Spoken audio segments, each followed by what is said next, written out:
Welcome to Barbara's Bulletin, the podcast where we dive into the most pressing stories of the day. I'm your host, Barbara, and I'm glad you're joining us for this episode. Today, we're going to take a closer look at the ongoing conflict in Gaza, which has been making headlines around the world. The situation is complex and multifaceted, with both Israelis and Palestinians suffering losses and facing uncertainty about their future. According to recent reports, tensions have risen in Israel amidst mounting protests against the conflict. Many Israelis are preoccupied with the fate of the remaining hostages held by Hamas, which has been a major focus of attention. However, there are also growing signs that some Israelis are questioning their government's campaign in Gaza, with retired military officers speaking out against the war and difficulties in calling up reservists for deployment. Meanwhile, the humanitarian situation in Gaza continues to deteriorate, with widespread destruction, displacement, and loss of life. The international community has been calling for a cessation of hostilities and a return to negotiations, but so far, a lasting resolution remains elusive. In an opinion piece published recently, columnist Howard French drew parallels between the current situation in Gaza and the atrocities committed during World War II, including the razing of Jewish ghettos by the Nazis. While some may find these comparisons provocative, they do highlight the gravity of the situation and the need for a more nuanced understanding of the conflict. As we explore this story further, it's essential to approach it with empathy and an open mind, recognizing the suffering and legitimate concerns of all parties involved. We'll be examining different perspectives, including those of Israeli and Palestinian leaders, as well as international observers and human rights organizations. Our goal is to provide a balanced and informative discussion, avoiding sensationalism and bias.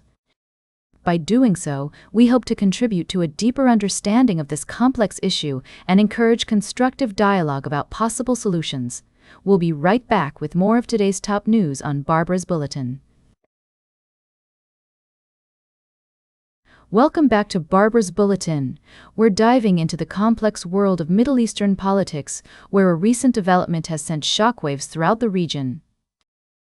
A senior policy analyst at the Washington Center for Yemeni Studies, Fatima Abu al-Asrar, has shed light on the implications of Israel's strikes against the Houthi leadership in Yemen. Now, let's take a closer look at this situation. The Houthis, a rebel group backed by Iran, have been a major player in Yemen's civil war. Their attacks on Saudi Arabia and other countries have raised concerns about regional stability. Israel's decision to target the Houthi leadership directly marks a significant shift in its strategy, moving from targeting infrastructure and economic assets to going after the group's political leaders.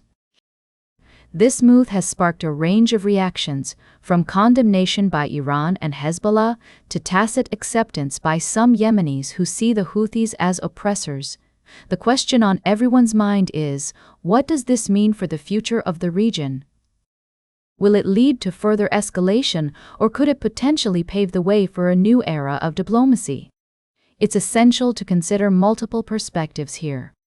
On one hand, Israel's actions may be seen as a necessary measure to protect its interests and those of its allies. On the other hand, some argue that this approach could exacerbate the situation, leading to more violence and instability. As Fatima Abu al-Asrar points out, the Houthis' mythology of invulnerability has been cracked, but their machinery of repression remains intact. This raises important questions about the long-term implications of Israel's strategy and how it might impact the people of Yemen, who have already suffered greatly in this conflict. We'll continue to monitor the situation closely, providing you with balanced and unbiased analysis as more information becomes available. For now, it's clear that the Middle East remains a complex and dynamic region, where alliances are shifting and new challenges are emerging every day.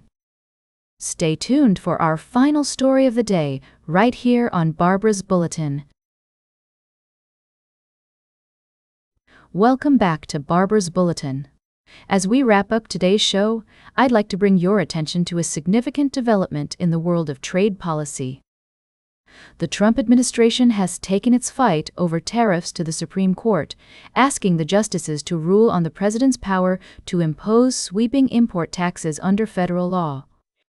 The case centers around an appeals court ruling that found most of President Trump's tariffs are an illegal use of an emergency powers law.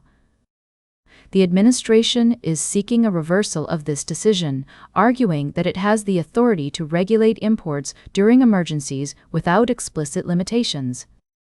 On one hand, the Trump administration argues that the president has the power to impose tariffs under the 1977 International Emergency Economic Powers Act, or IEEPA.